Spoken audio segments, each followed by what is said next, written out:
Terima kasih atas kesempatannya. Perkenalkan, nama saya Dionisar Yahya dengan NIM 2019 310085. Baik, terima kasih atas kesempatannya. Perkenalkan, saya Melia Putri Alamanda dengan nomor induk mahasiswa 2019 310036. Assalamualaikum warahmatullahi wabarakatuh. Terima kasih atas kesempatannya. Perkenalkan, nama saya Pramudia Puja Saksena dengan NIM 2019 310148. Terima kasih atas kesempatannya. Perkenalkan, nama saya Putri Aulia Devi dengan NIM 2019 310113. Terima kasih atas kesempatannya.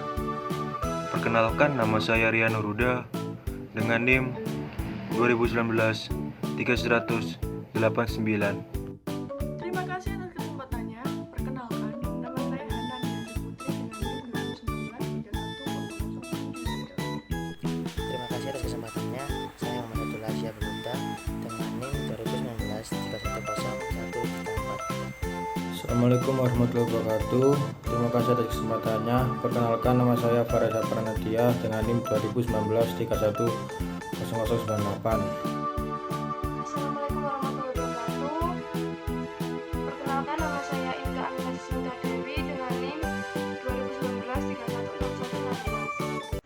Di sini, kelompok kami akan membahas tentang flexible budget, direct cost, variance, and management control. Manajer dapat fokus pada kinerja tertentu, membuat penyesuaian korektif, dan mencapai penghematan yang signifikan untuk perusahaan mereka. Dorongan untuk mencapai pengurangan biaya mungkin tampak bertentangan dengan dorongan yang tumbuh bagi organisasi untuk mengejar praktik bisnis yang ramah lingkungan. Sebaliknya, jika manajer yang ingin menjadi lebih efisien dengan pabrik dan operasi mereka, gerakan yang akan berkelanjutan ialah seperti mengurangi limbah dan penggunaan daya, menawarkan cara baru untuk membantu mereka mengelola risiko dan mengendalikan biaya. Kemasan produk bisa mahal dan menjadi penyebab utama pemborosan. Di produsen teknologi informasi Dell, manajer menemukan cara untuk membuat pengemasan yang lebih berkelanjutan untuk laptop dan komputer desktopnya sambil mengurangi biaya standar perusahaan. Dell memiliki tujuan untuk menciptakan paket penuaan bebas limbah pada tahun 2020. Poin pertama ialah static budget and variance. Variance menyatukan fungsi perencanaan, pengendalian manajemen, dan memfasilitasi manajemen dengan pengecualian.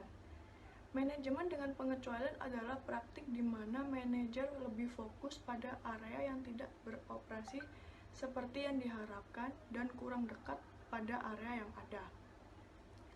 Static budget adalah budget yang tetap untuk produksi dengan jumlah unit hasil produksi atau output yang telah ditentukan. Dengan berjalannya waktu, muncullah realisasi atau yang disebut dengan actual result. Nilai dari static budget variance adalah selisih dari operating income actual result dan operating income budget. Dan jika operating income actual result lebih besar daripada operating income budget, maka akan disebut favorable atau memuaskan.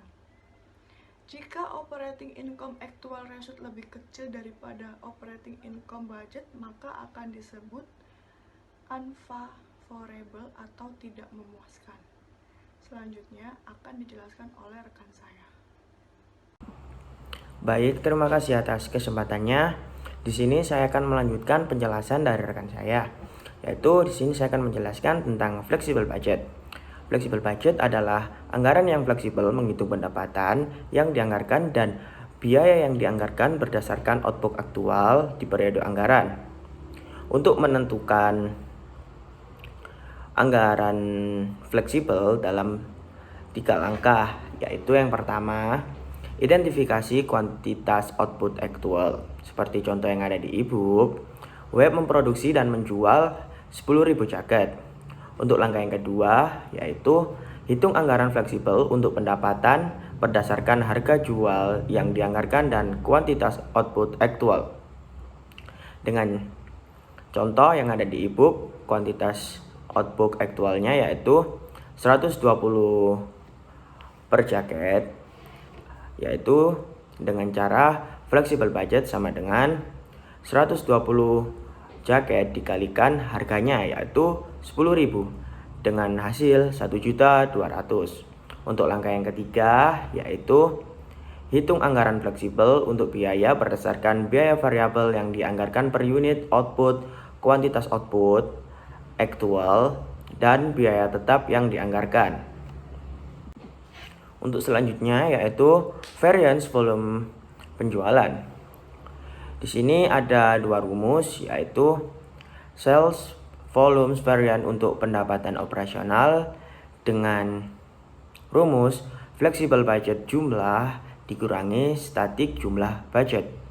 Untuk yang kedua yaitu sales volume variance untuk pendapatan operasional sama dengan kontribusi yang dianggarkan margin per unit dikalikan unit aktual terjual dikurangi static budget unit terjual.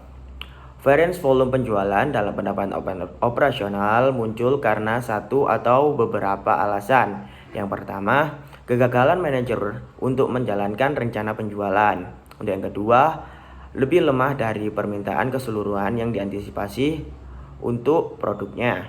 Untuk yang ketiga, pesaing pengambil pangsa pasar. Untuk yang keempat, perubahan tak terduga dalam selera dan preferensi pelanggan jauh dari desain. Yang kelima, masalah kualitas yang menyebabkan ketidakpuasan pelanggan terhadap jasa. Baik, meskipun sebagian besar perusahaan tidak mengutamakan penetapan biaya standar dalam penerapan aslinya untuk menghitung biaya persediaan akhir, namun metode ini masih berguna untuk sejumlah aplikasi lain. Dalam kebanyakan kasus, pengguna mungkin bahkan tidak menyadari bahwa mereka menggunakan penetapan biaya perkiraan. Hanya saja mereka menggunakan perkiraan biaya sebenarnya. Berikut beberapa kegunaan potensialnya. Yang pertama, penganggaran. Anggaran selalu terdiri dari biaya standar, karena tidak mungkin untuk memasukkan di dalamnya biaya yang sebenarnya. Dari suatu item pada hari anggaran diselesaikan. Selain itu, karena penerapan utama anggaran adalah membandingkannya dengan hasil aktual pada periode berikutnya, standar yang digunakan di dalamnya terus muncul dalam laporan keuangan selama periode anggaran. Nah, yang kedua, biaya persediaan. Sangat mudah untuk mencetak laporan yang menunjukkan saldo persediaan akhir periode. Mengalihkannya dengan biaya standar setiap item dan langsung menghasilkan penilaian persediaan akhir. Hasilnya tidak sama persis dengan biaya persediaan yang sebelumnya, yang sebenarnya, tetapi mendekati. Namun biaya standar mungkin perlu sering diperbarui jika biaya aktual terus berubah. Paling mudah memperbarui biaya untuk komponen inventaris bernilai tinggi secara berkala dan meninggalkan item bernilai lebih rendah untuk tinjauan biaya sesekali. Yang ketiga, aplikasi overhead. Jika diperlukan waktu terlalu lama untuk menggabungkan biaya aktual ke dalam kumpulan biaya untuk alokasi ke inventaris, Anda dapat menggunakan tarif aplikasi overhead standar dan menyesuaikan tarif ini setiap beberapa bulan agar mendekati tarif biaya sebenarnya. Dan yang keempat, formula harga. Jika sebuah perusahaan berurusan dengan produk khusus, maka menggunakan biaya standar untuk mengumpulkan biaya yang diproyeksikan dari persyaratan pelanggan, setelah itu menambahkan margin. Ini mungkin sistem yang cukup kompleks, di mana departemen penjualan menggunakan database biaya komponen yang berubah tergantung pada jumlah unit yang ingin dipesan pelanggan. Sistem ini mungkin juga memperhitungkan perubahan dalam biaya produksi perusahaan pada tingkat volume yang berbeda. Karena hal ini mungkin memerlukan penggunaan proses produksi yang lebih lama, yang lebih murah. Hampir semua perusahaan memiliki anggaran dan banyak yang menggunakan penghitungan biaya standar untuk mendapatkan harga produk tertentu, sehingga jelas penetapan biaya standar akan memunculkan beberapa kegunaan di masa mendatang. Secara khusus, penetapan nilai perkiraan memberikan tolak ukur yang dengannya manajemen dapat membandingkan kinerja sebenarnya. Yang kelima, lingkungan yang serba cepat. Sistem penetapan biaya standar mengasumsikan bahwa biaya tidak banyak berubah dalam waktu dekat, sehingga Anda dapat mengandalkan perkiraan untuk beberapa bulan atau bahkan 1 tahun sebelum memperbarui biayanya. Produk pendek atau perbaikan terus-menerus menurunkan biaya. Biaya standar mungkin menjadi usang dalam 1 atau 2 bulan. Untuk selanjutnya, nomor 6, umpan balik lambat. Sistem perhitungan varians yang kompleks merupakan bagian integral dari sistem penetapan biaya standar yang diselesaikan oleh staf akuntansi pada akhir setiap periode pelaporan. Jika departemen produksi difokuskan pada umpan balik dari masalah untuk koreksi instan, pelaporan varians ini akan sangat terlambat untuk digunakan. Yang terakhir, nomor 7, informasi tingkat unit.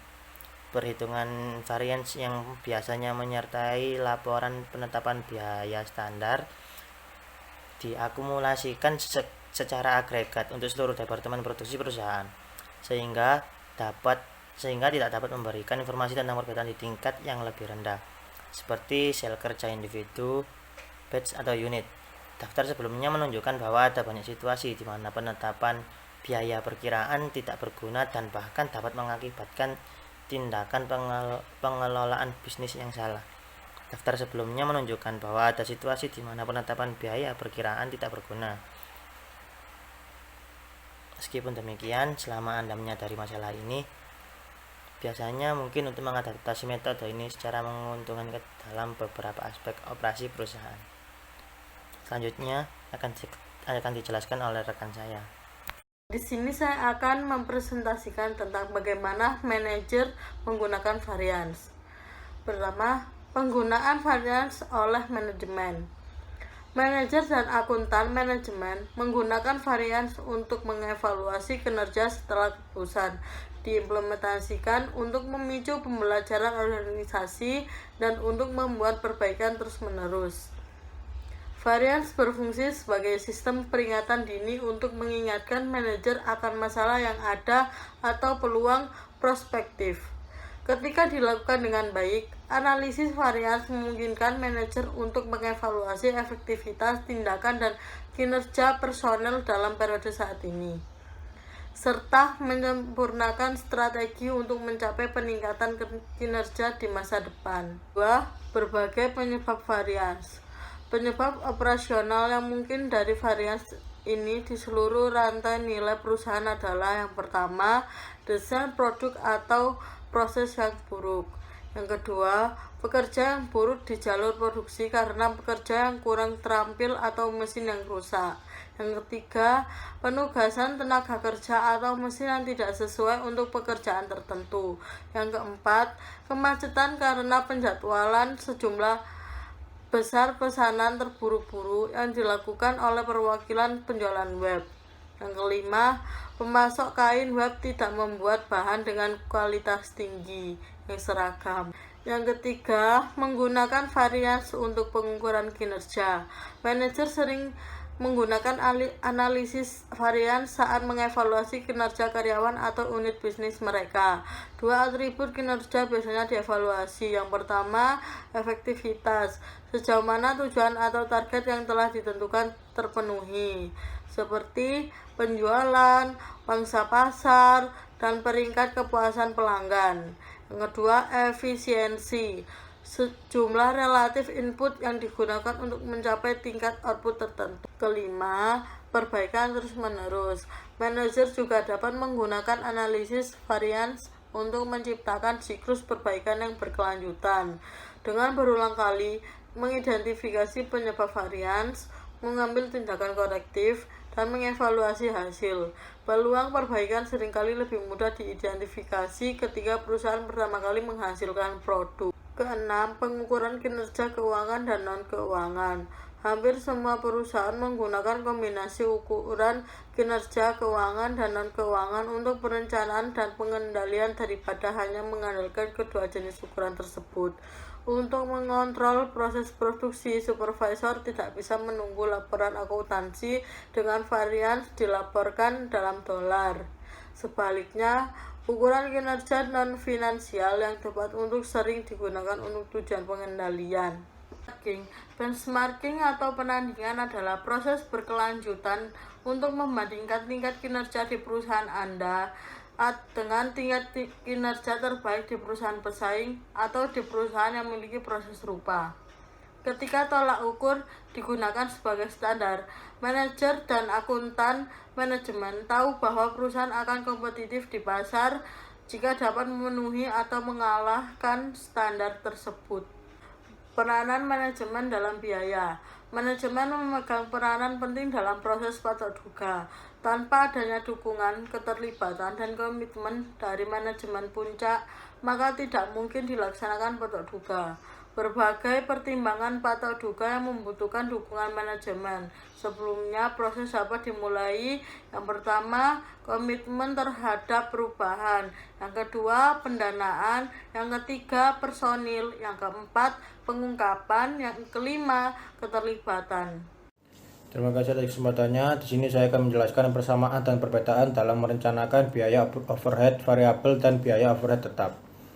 Perencanaan biaya variabel dan overhead tetap, kita akan menggunakan contoh perusahaan web lagi untuk menggambarkan perencanaan dan pengendalian biaya overhead variabel dan tetap. Ingat bahwa web memproduksi jaket yang dijualnya kepada distributor yang kemudian menjualnya ke toko pakaian, independen, dan retail. Karena kami menganggap satu-satunya biaya web adalah biaya produksi, untuk kesederhanaan kami menggunakan istilah biaya overhead daripada biaya overhead produksi dalam bab ini. Biaya overhead variabel web termasuk energi, pemeliharaan mesin, dukungan teknik. Biaya overhead tetap web termasuk biaya sewa pabrik, depresiasi peralatan pabrik, dan gaji manajer pabrik. Sini saya akan menjelaskan mengembangkan tarif biaya overhead variabel yang dianggarkan dan tarif biaya overhead tetap yang dianggarkan. Mengembangkan tarif overhead variabel yang dianggarkan, tarif alokasi biaya overhead variabel yang dianggarkan dapat dikembangkan dalam 4 langkah, yaitu langkah pertama, pilih periode yang akan digunakan untuk anggaran. Langkah kedua yaitu pilih dasar alokasi biaya untuk digunakan dalam mengalokasikan biaya overhead variabel ke output yang dihasilkan. Langkah ketiga yaitu identifikasi biaya overhead variabel yang terkait dengan sistem setiap basis alokasi biaya. Kami mengkelompokkan semua biaya overhead variabelnya termasuk biaya energi, pembelian mesin, dukungan teknik, bahkan bahan tidak langsung dan tenaga kerja manufaktur tidak langsung dalam satu kumpulan biaya. Yang terakhir langkah keempat yaitu hitung tarif per unit dari setiap basis alokasi biaya yang digunakan untuk mengalokasikan biaya overhead variabel ke output yang dihasilkan. Terima kasih. Baik, terima kasih atas kesempatannya. Di sini saya akan menjelaskan tentang variable overhead cost variance. Yang pertama itu ada variable overhead flexible budget variance. Nah, variabel ini mengukur perbedaan antara biaya overhead variabel aktual yang dikeluarkan dan jumlah overhead variabel anggaran fleksibel. Di sini cara menghitungnya yaitu biaya aktual yang dikeluarkan dikurangi dengan jumlah anggaran fleksibel. Kemudian ada the variable overhead efficiency variance. Nah, di sini efisiensi overhead variabel dihitung dengan cara yang sama, varian efisiensi untuk item berbiaya langsung. Namun, interpretasi variansnya berbeda. Varians efisiensi untuk item berbiaya langsung didasarkan pada perbedaan antara input aktual yang digunakan dan input yang dianggarkan. Diizinkan untuk output aktual yang dihasilkan. Misalnya, laboratorium forensik akan menghitung varian efisiensi tenaga kerja langsung berdasarkan apakah lab menggunakan lebih atau sedikit jam daripada jam standar yang diizinkan untuk jumlah tes DNA yang sebenarnya. Seperti itu contohnya.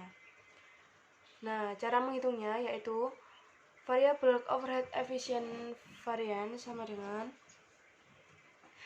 actual quantity of variable overhead cost allocation base used for actual output dikurangi budgeted quantity of variable overhead cost allocation base allowed for actual output dikali dengan budgeted variable overhead cost per unit of cost allocation base. Nah, kemudian yang terakhir ada the variable overhead spending variance. Nah, the variable overhead spending variance ini adalah perbedaan antara biaya overhead variabel aktual per unit basis alokasi biaya dan biaya overhead variabel yang dianggarkan per satuan basis alokasi biaya dikalikan dengan jumlah aktual basis cost allocation overhead variabel yang digunakan. Nah, seperti itu. Baik, seperti itu penjelasan dari saya. Kurang lebihnya mohon maaf. Wassalamualaikum warahmatullahi wabarakatuh. Di sini saya menjelaskan tentang varians biaya overhead tetap. Varians biaya overhead tetap ada 3, yaitu yang pertama, varians anggaran fleksibel overhead tetap. Jumlah anggaran fleksibel untuk item biaya tetap juga merupakan jumlah yang termasuk dalam anggaran statis yang disiapkan pada awal periode. Tidak ada penyesuaian yang diperlukan untuk perbedaan antara keluaran aktual dan keluaran yang dianggarkan untuk biaya tetap, karena biaya tetap tidak terpengaruh oleh perubahan di tingkat keluaran dalam kisaran yang relevan. Contohnya yaitu pada awal 2017, Web menganggarkan biaya tetapnya biaya overhead menjadi $276.000 per bulan. Jumlah sebenarnya untuk April 2017 ternyata $285.000.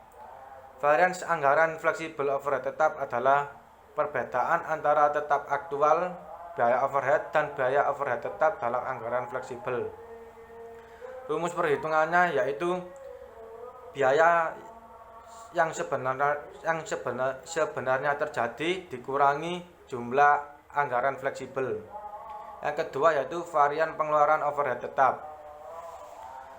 Varian anggaran fleksibel overhead variabel yang dijelaskan sebelumnya dalam bab ini dibagi lagi menjadi varians pengeluaran dan varians efisiensi. Tidak ada variasi efisiensi untuk biaya overhead tetap. Itu karena jumlah sekaligus dari biaya overhead tetap tidak akan terpengaruh oleh seberapa efisien jam mesin digunakan untuk menghasilkan keluaran dalam periode anggaran tertentu. Karena tidak ada varian efisiensi, varian pengeluaran overhead tetap adalah jumlah yang sama dengan varian anggaran fleksibel overhead tetap. Rumusnya yaitu biaya sebenarnya yang terjadi dikurangi dengan jumlah anggaran fleksibel. Alasan varians pengeluaran yang tidak menguntungkan bisa jadi karena biaya sewa pabrik yang lebih tinggi, depresiasi pabrik dan peralatan lebih tinggi, atau biaya administrasi yang lebih tinggi seperti gaji yang lebih tinggi dari yang dianggarkan yang dibayarkan kepada manajer pabrik. Yang ketiga yaitu varians volume produksi. Varians volume produksi muncul hanya untuk biaya tetap. Ini adalah perbedaan antara overhead tetap yang dianggarkan dan overhead tetap yang dialokasikan berdasarkan output aktual yang dihasilkan. Varians volume produksi juga disebut sebagai varians tingkat penyebut adalah perbedaan antara jumlah overhead tetap yang dianggarkan dan dialokasikan. Perhatikan bahwa overhead yang dialokasikan dapat dinyatakan dalam unit alokasi basis atau jam mesin atau dalam hal biaya tetap yang dianggarkan per unit. Rumus perhitungan varians volume produksi yaitu biaya overhead tetap yang dianggarkan dikurangi dengan overhead tetap dialokasikan untuk unit keluaran aktual yang diproduksi. Untuk selanjutnya akan dipresentasikan oleh rekan saya. Oke, yang pertama adalah tunjukkan bagaimana pendekatan analisis 4 varian mendamaikan overhead aktual yang terjadi dengan jumlah overhead yang dialokasikan selama periode, yaitu dengan cara memastikan bahwa dalam kaitannya dengan manfaat pembebanan overhead pabrik dengan pekerjaan atau produk. Jika overhead berorientasi pada, ini ada 3 ya, yang pertama adalah pekerja, maka dasarnya menggunakan biaya pekerja dan jam kerja. Yang kedua adalah investasi, maka dasarnya adalah jam pemakaian mesin. Dan yang ketiga adalah bahan, yaitu menggunakan dasar dari biaya bahan. Oke, selanjutnya adalah menjelaskan hubungan antara varian volume penjualan dan volume produksi. Varian atau penjualan terjadi disebabkan oleh adanya perbedaan dalam harga jual ataupun volume penjualan. Dengan demikian, varians yang dianalisis dalam hal penjualan atau pendapatan menyangkut dua hal, yaitu varians harga dan varians volume. Sedangkan varians biaya, lebih tepatnya varians biaya produksi, menganalisis selisih biaya yang timbul karena perbedaan biaya produksi yang sesungguhnya terjadi dibandingkan dengan biaya produksi standar dan akan menentukan penyebab selisih biaya produksi tersebut. Terima kasih. Baik, terima kasih atas kesempatannya. Di sini saya akan melanjutkan presentasi dari rekan saya. Di sini saya akan menjelaskan menghitung varian dalam biaya berdasarkan aktivitas. Yang pertama yaitu biaya per unit. Membebankan biaya kepada objek seperti produk, pelanggan, pemasok, bahan baku, dan jalur pemasaran. Ketika biaya dibebankan pada objek biaya per unit dihitung dengan membagi biaya total yang dibebankan dengan jumlah unit dari objek yang tertentu. Biaya per unit sebagai total biaya yang berkaitan dengan unit yang diproduksi dibagi dengan jumlah unit yang diproduksi. Cara untuk mendapatkan informasi biaya per unit terdapat dua sistem pengukuran. Yang pertama, sistem perhitungan biaya aktual. Menggunakan biaya aktual, terdapat bahan baku langsung, tenaga kerja langsung, dan overhead ke produk. Yang kedua, perhitungan biaya normal. Menggunakan biaya aktual, terdapat bahan baku langsung dan tenaga kerja langsung ke produk. Akan tetapi, biaya overhead dibebankan ke produk dengan menggunakan tarif perkiraan. Yang kedua, perhitungan biaya produk berdasarkan fungsi. Membebankan biaya dari bahan baku langsung ke tenaga kerja langsung ke produk dengan menggunakan penelusuran langsung secara spesifik. Perhitungan biaya ini seharusnya digunakan untuk penggerak aktivitas tingkat unit untuk memberikan biaya overhead ke produk. Penggerak aktivitas tingkat unit dikaitkan dengan faktor dalam biaya seiring dengan perubahan jumlah unit yang diproduksi. Yang ketiga, keterbatasan sistem akuntansi biaya berdasarkan fungsi. Apabila perusahaan yang beroperasi dalam lingkungan yang kompetitif mengadaptasi strategi baru untuk mencapai kesempurnaan dalam bersaing, sistem akuntansi biaya mereka seringkali harus berubah agar dapat sejalan. Yang pertama yaitu perhitungan biaya produk berdasarkan aktivitas. Pembebanan overhead tradisional melibatkan dua tahap. Yang pertama, biaya overhead dibebankan ke unit organisasi. Yang kedua, biaya overhead kemudian dibebankan ke produk. Seperti dalam sistem biaya berdasarkan aktivitas, pertama-tama menelusuri biaya aktivitas dan kemudian produk. Akan tetapi, dalam sistem biaya ABC menekankan penelusuran langsung dan penelusuran penggerak. Sedangkan sistem biaya tradisional cenderung intensif lokasi, sangat mengabaikan hubungan sebab akibat. Yang kedua, mengelompokkan aktivitas yang homogen. Pembebanan biaya pada aktivitas lain, tahap lanjutan atau pembebanan biaya pada produk dan pelanggan, serta membutuhkan pengguna tarif aktivitas.